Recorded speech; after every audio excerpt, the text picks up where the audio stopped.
There are moments in life when holding on too tightly only leaves you exhausted. You pray, you try, you stretch yourself just to make things work. Yet the harder you hold, the further it slips away. But here is the truth. Sometimes the greatest strength is not in clinging, but in learning to let go. Let's talk about why.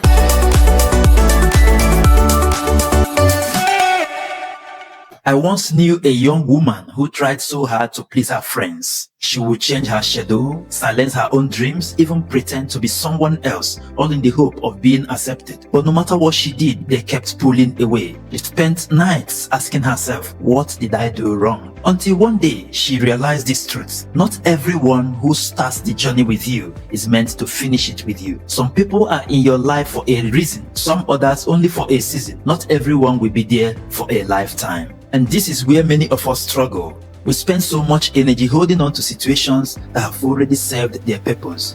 We lose our peace chasing approval from those who no longer notice our worth.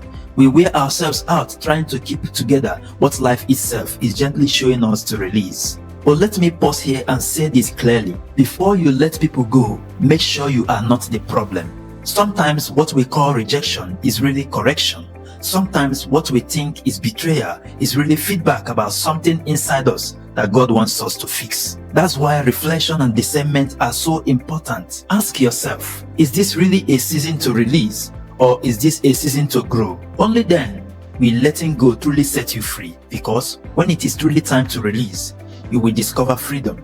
You will find new energy. You will make space for the right people, the right doors, and the right blessings to enter your life. In Philippians chapter 3 from verse 13 to 14, Apostle Paul reminds us, forgetting what is behind and straining towards what is ahead, I press on towards the goal to win the prize God has called me to. That picture is so clear. Paul knew you can't run into tomorrow while still holding the weight of yesterday.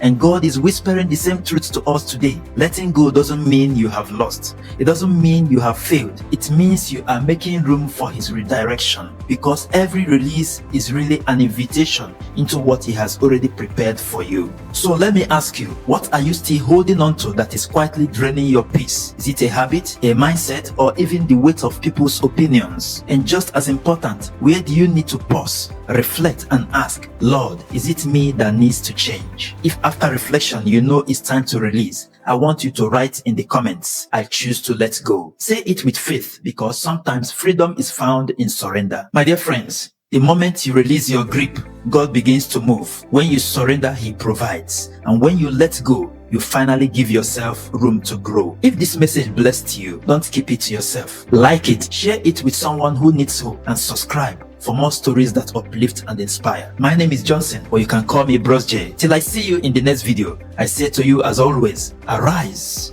and shine. Shalom.